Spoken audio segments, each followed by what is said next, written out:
What's going on, guys? My name is Eldeniro and welcome to episode 2 of season 1 of 13 Reasons Why. This is a review. I feel like I should really specify that at the start in case you haven't seen the word review in the title.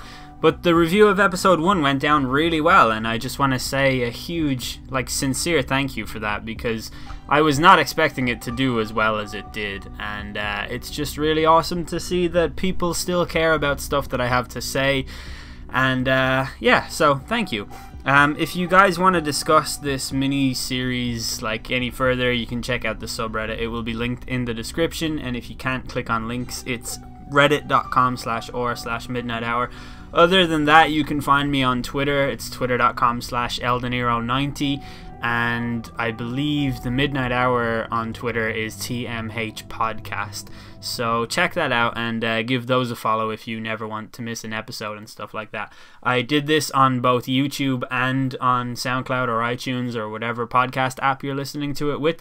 So if you prefer having visual aids and stuff like that so that you can set the scene a little bit better, it might be better off for you to check out the YouTube video, which will be linked in the description. And if you're already on YouTube, hello, say hi to iTunes. So this is episode 2, and let's get into this episode opens inside of Clay's head. He's lying on the floor listening to the tape. And the episode starts out with Hannah walking into the cinema and handing in her uniform and her name tag. This obviously implies that she resigned from her position, but it distorts the timeline somewhat, because in a later flashback in this episode, we see that she's still working there. We're also shown a really brief flashback/daydream where Clay and Hannah appear to be getting freaky, and I can't figure out if it's a memory or if it's a wish, because I've already decided that Clay has been cast to the friend zone forever, so I can't really reconcile my imagination of Clay with his imagination of him being with Hannah. So I can't really figure out that sort of snippet, and it strikes me as particularly strange. Clay sits down for breakfast with his parents, and on top of a hearty breakfast, his mother feeds him some story about wanting to spend more family time together. They want to have breakfast every day of the week. She also holds out a bottle of prescription pills, which are probably antidepressants, and suggests that Clay go back on these. We learn here that Clay has been on these pills until around a year ago, and this syncs up perfectly with the level of parenting we can already expect from these two.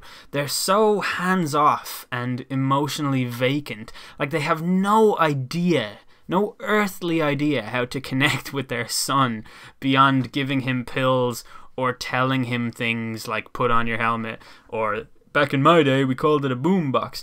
It's no wonder that he's accepting car rides from strange Latino men who are absolutely too old to be enrolled in that school. When Clay rolls up to the school that day, he goes searching for Justin. He wants answers about the tapes. He's realized that he's not the only person that's heard the tapes, and he can't find Justin.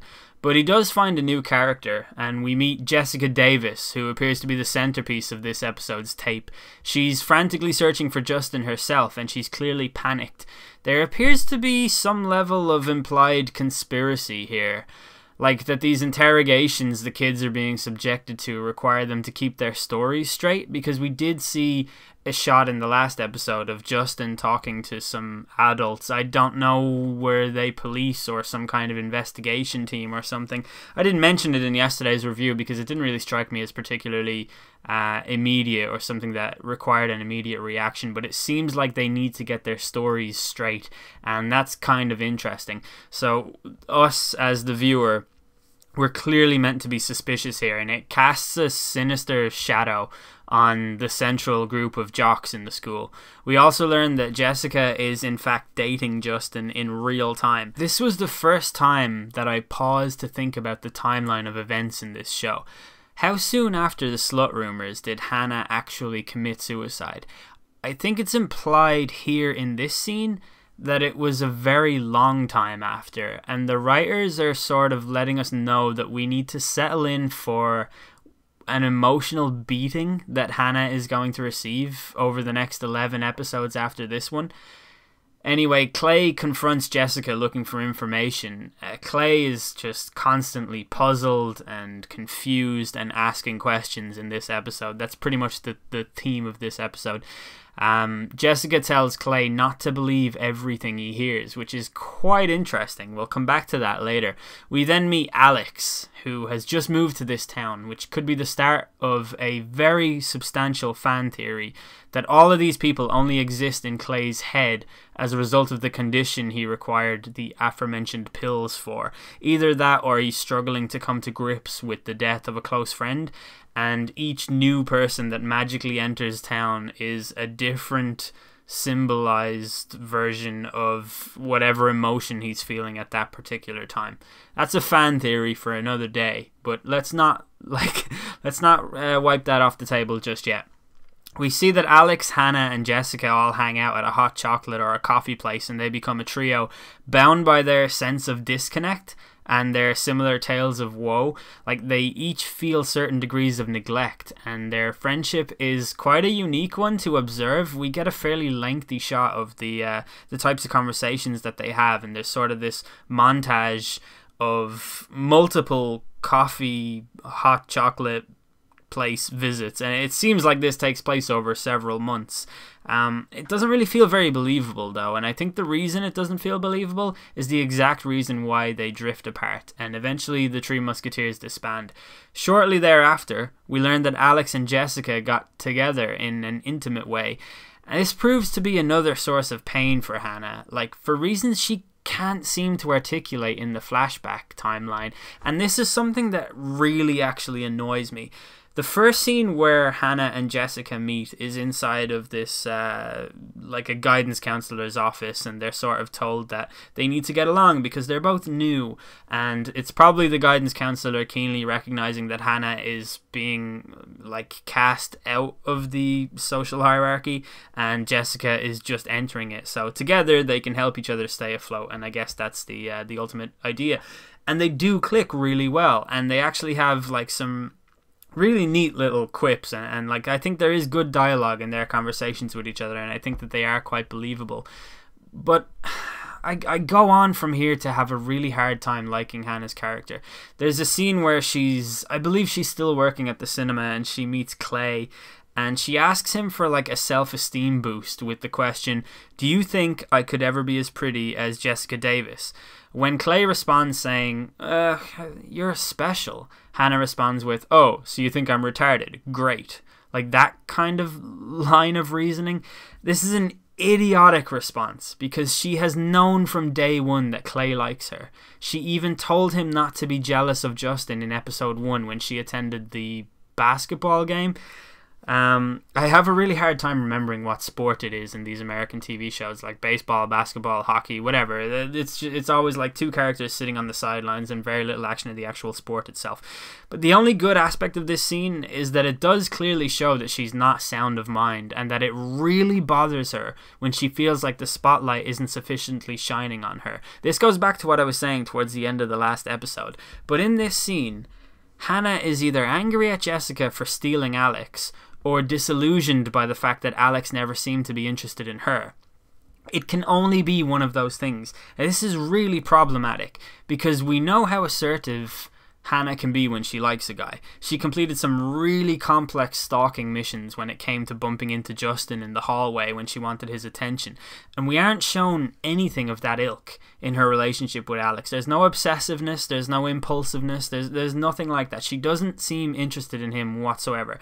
So it seems obvious to me that she either A, was upset that Alex wasn't interested in her, even though she didn't care for his interest anyway, or B, she was upset that Clay didn't give her the correct amount of sympathy, even though she knows Clay is in all probability in love with her. In fact, I think it's both A and B. Both of those things apply here. She then ends this scene by saying, "I keep thinking you're some different kind of male. I guess there's no such thing." Which is the biggest and most pathetic attempt at dragging Clay down into her level of sorrow. It's obvious that Clay and Justin are in separate leagues on the dignity scale, but it's also obvious that Alex and Clay are in similar leagues in the popularity scale, both of which are below Justin. Their level of popularity isn't sufficiently high for Hannah to consider dating either of them, but it's high enough for her to use them for a confidence boost every now and then when it suits her. Her saying to Clay, "I keep thinking you're some kind of different male," is essentially her propping up some imaginary hoops for him to jump through in his attempts to win her affection. And it's ridiculous. It makes me really, really not like Hannah. Like, I'm having such a troubled time trying to like her. It's such a difficult character arc, hers is. And I think that's why the story has to go through Clay. Like, his transgressions are forgivable because we can see how useless his parents are, like how awkward he is. We know that he was on antidepressants. He is somehow more relatable than any other character. It would make way more sense if Clay was the one who killed himself and Hannah was leaving the series of tapes after leaving town to sort of shame everybody for what they did to Clay. But from what we know from Hannah, she doesn't even have the emotional depth to do that. She doesn't seem to have any sympathy for anybody other than herself. Like, it's so strange. Like, we haven't seen Hannah appear sympathetic. Like, we haven't really seen her show anything for any other character other than lust. It's just so strange that we're supposed to feel sympathy for her. But I will carry on with this show. Jessica and Alex approach the ticket booth for their Wednesday night date, which we learn is a thing, and they're surprised to see Hannah working there. After an awkward... By the way, so are we surprised to see Hannah working there because she's already resigned at the start of the episode. But they have this awkward exchange where Hannah lets Jessica have her ticket for free, and it's sort of a nice moment where they appear to be reconciling, and they're like, "Oh yeah, maybe we can go back to being friends." And then Alex turns up out of nowhere, and he's like, "Hey, I parked the car," or something to that effect. And he's like, "Oh, hey Hannah, what are you doing here?" And then he's like, "1 ticket, please," or whatever. And then she gives him the full price. She makes him pay, and then she gives him the staff line of, "Please let us know if there's anything we can do to make your visit better." And in that moment, she makes it really clear that they are just ordinary strangers to her now. Nothing more than that. Something to that effect, anyway. But that seems to be the severing blow in their three-way friendship. And it's frustrating that Hannah doesn't explain why she's so upset. Like, I honestly can't tell if her not explaining her reasons for being upset is to punctuate the fact that suicidal people find it difficult to speak about their problems, but I find that to be really unlikely as the direction that this show is steering in, because this woman has broadcasted her speaking at great length about her issues and even mailed them to all the relevant parties involved. It just seems preposterous that we can go from this to a suicidal girl, but yeah, I need to be more patient. Like, reading between the lines from some of the comments in the last episode, it does seem clear that this is quite a slow burning exercise, and from what I said earlier with regards to the show appearing to be teasing us to build up into something more, I think I might be being a little bit too reactionary in the immediate response to this episode and everything that I'm seeing happening. We later see a confrontation between Jessica and Hannah, where we learn that Alex has actually broken up with Jessica, and she believes that it's Hannah's fault. Jessica then resurfaces the rumor of Hannah being a slut and slaps her across the face for good measure. I will admit that this kind of did represent another turning point for me. Like at the end of episode 1, where I first started to feel any kind of sympathy for Hannah, this slap was so out of line, and it seemed to leave Hannah really shook, and her reaction just immediately after the slap just seemed to represent a girl who was so alone and so victimized. And I guess I would like to see more of that. I feel like the show would pack a much more emotional punch if I was seeing more of that. Later on, we have more scenes pertaining to Justin's mysterious absence. 2 of Justin's jock crew members approach Clay in their car after school, asking him if he wants a ride home. He says no, and after some stubbornness on their part, Tony the 31-year-old arrives in his superior car and basically alpha males them out of Clay's way until they go away and leave him alone. Then Clay goes to visit Jessica in the hot chocolate place, and Jessica professes that it was in fact Hannah who stopped going to their hot chocolate meetings. I feel really weird talking about these stories in such a serious tone. Like, I feel like I'm addressing people's high school drama from the point of view of an adult that's deeply concerned about these trivial things. But this is actually an important scene. This is the first instance of a character in real time challenging the narrative of the tapes, challenging Hannah, the dead girl. This is a really interesting point because we learn that there may be some wiggle room in Hannah's version of events. We learn at this point that there may be more to each story, and maybe something can shed light on Hannah's behaviour. This is an exciting premise, I have to admit, because we've seen the story unfold through only Clay's eyes so far. There hasn't been much space for us to fill in with our own imagination. There hasn't been anything sort of left open to interpretation. Clay was not only in love with Hannah, but he was probably closer to her than anyone else in this school. At least that's the way it would seem to us thus far. So there's no possible way for Clay to observe her story in anything other than sympathetic eyes. So Clay asks Jessica why Justin's friends wanted to see him, and from this Jessica realizes where Justin is. She visits him at his friend's pool house where he's been getting drunk and stoned while playing a first-person shooter. Because TV has taught us that the only way to get rid of your problems is to play a first-person shooter. Like, does anyone ever play video games just to play video games on TV? Like, off the top of my head, I can only think of Jesse in Breaking Bad trying to shoot away his demons. But I feel like video games, particularly first-person shooters, are always like the last resort of a hopeless loser who's not manly enough to deal with his problems head on. Anyway, I'll work on that thesis later. Jessica confronts Justin and wants to know why he's avoiding everyone if he has nothing to hide. She also finds it suspicious that Bryce White and Chad Hogan, or whatever their names are, were trying to get Clay to hang out with them. It's obvious that Clay is very close to hearing some potentially incriminating allegations on the tapes, and that the Jock crew just have not got their house in order. Their story is not straight. And it is a really riveting end for those of us hanging on to the notion that Hannah isn't in fact a psychopath. And so I'm definitely eager to hear more of what's happening there. Then we get another intense scene to end the episode. Olivia Baker, who is Hannah's mother, she visited Hannah's locker in episode 1.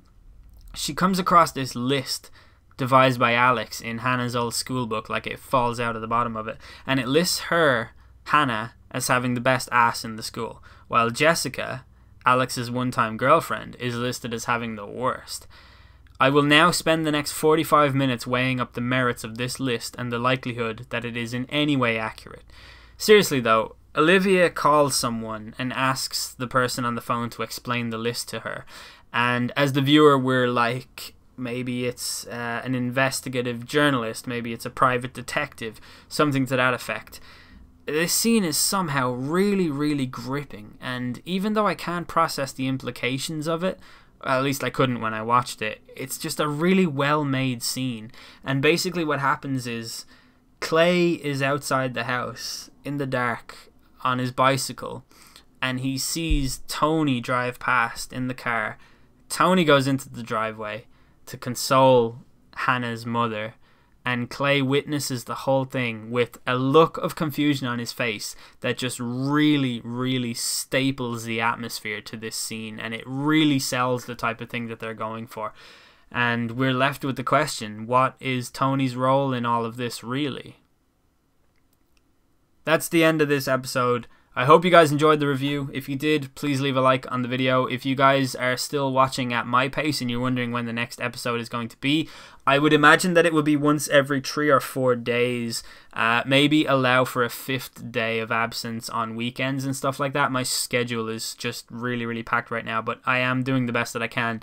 And keep in mind that I'm watching the show too, so I have to watch the show and then make the review. So I am looking forward to watching the next episode. I actually think that if they can do anything towards paying off the the nice little arcs that they've set up so far, it could actually turn into a show that I really enjoy rather than a show that I'm brutally puzzled by because it doesn't seem to be earthed to reality in any way to me. But anyway, as I said, I hope you enjoyed. If you did, please do leave the like or the repost or whatever it is. Just let me know that you're out there and that you're listening. Leave a comment if you agree with or disagree with anything I've said. I'm totally open to that, and I loved reading your comments on episode 1. It was great to see a comment section so packed.